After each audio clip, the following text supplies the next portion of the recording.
Policy Committee will be primarily responsible for keeping VRA's administrative documents updated, as well as establishing policy positions on various recycling issues and responding as necessary to inquiries with input from the board. And Joel puts on here, issues the Policy Committee is currently engaging on are creative solutions for dealing with glass, discussions with VEDP regarding GIS mapping for recycling assets, reviewing introduced legislation for the 2019 General Assembly session. And that kind of goes back to what Monica was talking about. We're trying to set ourselves up to have some policy statements in place where we stand. And I think for many years, this has been a strong organization, but we've never really stood strong on a lot of these policy issues, or even went so far as to put something out there for our members to use as far as a statement. And so Monica has addressed some of those. Do you want to talk about that at all? Well, definitely. I mean, well, I can... Hold on. Quickly. Okay. How many of you folks are interested in policy? Okay. Why is there only one person on the policy committee? Get on that policy committee. Get involved. Have a say. Make your If you're point. interested, let me know, and I will get your name down and get you plugged into that committee. Don't all run to the back at one time. But The building will shift, folks. Come on. Show a little kindness and courtesy for this. But the other thing too is, and this is something that Teresa and I and Joe and everybody on the board, DEQ is here today to ask your opinion about something. They're doing a survey that will help shape the future of recycling in Virginia. This is something that you don't ignore. Please respond to them. Please give them your ideas and your issues, because it is important to where we go. They're talking about providing a financial incentive for developing the economics of recycling in Virginia. This has never happened before. Let's get in there.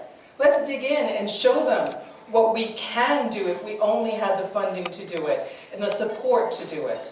Please. I'll go back now to my corner. until you're called upon again. Like a wild animal. You're up next anyway. Why don't you come on up here so everybody can hear you?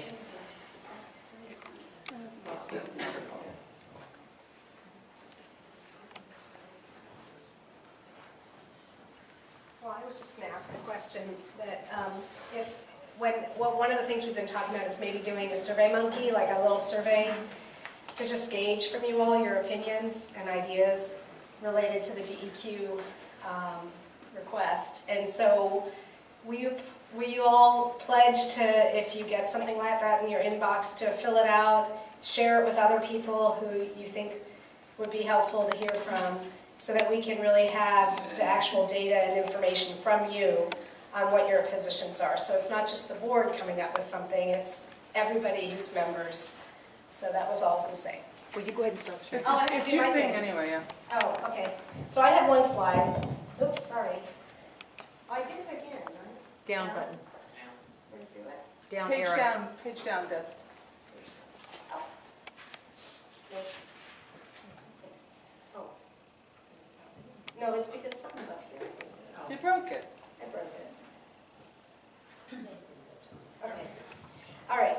So, Diane, this is somebody from your shop. I don't remember her name.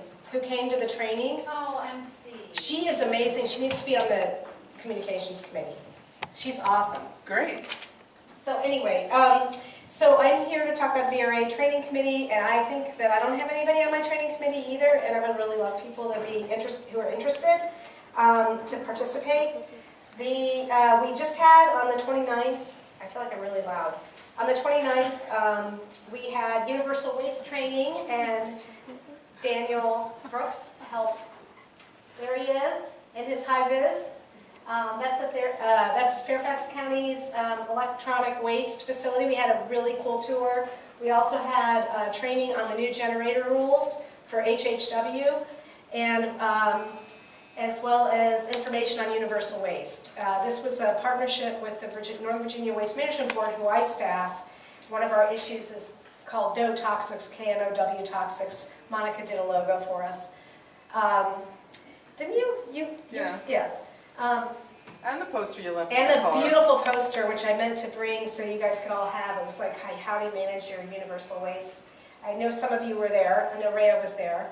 And so we had like 50 people there, we covered, and we got DPOR credits, which is something I'm really excited about because we've had trouble getting DPOR credits lately, and we got it really fast. So this is an opportunity if you have hazardous waste certified people from the state to get your CEUs, your continuing ed credits. And we have a couple of additional things planned. December 11th, we have a Floyd tour of green building practices at Eco Village, Wall Residences, and Floyd Hotel. Then on the 12th, this is something partnering with Teresa's group, Southwest Virginia. Southwest Virginia. I think I switched them around in the logo. No, you're good. Okay. But they're having a DEQ update similar to the one that if you didn't go to the regulatory session. Yeah, you talk about that, you know. December the 11th, our VRA meeting, it's an opportunity for a lunch and learn, and Hotel Floyd is a green building project, and we're going to be having lunch there and a networking session. We'll tour the hotel, and then we will tour Wall Residences and Eco Village. Hopefully we're going to be getting a couple of speakers to come and talk about some of the obstacles that they faced when they were starting up those green building projects and some of their successes with that. Also, the 12th, this was going to be a meeting that Justin Williams and Leslie Beckwith with DEQ set up with us to come and talk about some of the regulatory changes and permitting changes that have occurred.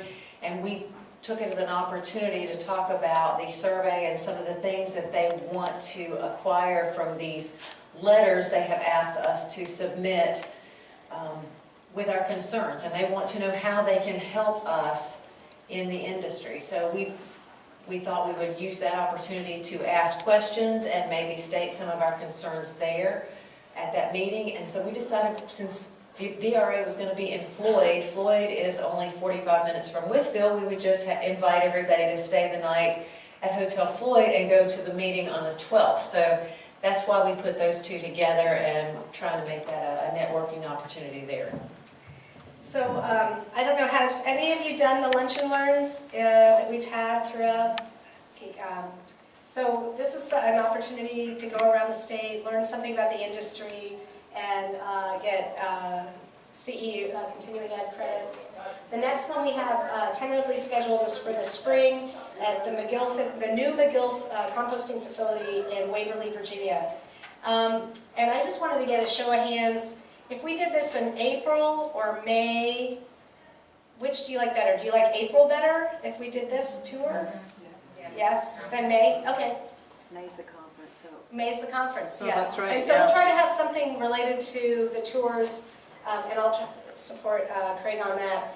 One of the other things that Daniel and I were talking about also is maybe looking at getting some kind of training opportunity where it's more the certifications that you might need, either 8-hour HHW or construction or safety certifications, and having that hosted by VRA where people could, just to pool money and pool the events so that people could actually get some training like that. And I didn't know, is there a show of hands of anybody who might be interested in something like that? I see a few. Great. So we'll try to work that out as well. And I am always looking for ideas and locations and things to tour. I would love to see your facilities, and it's always a great opportunity to talk to each other and get out of our offices. I mean, this was like pretty awesome to be. And John Burkholz gave us an amazing lunch. So that one was a freebie, which was awesome.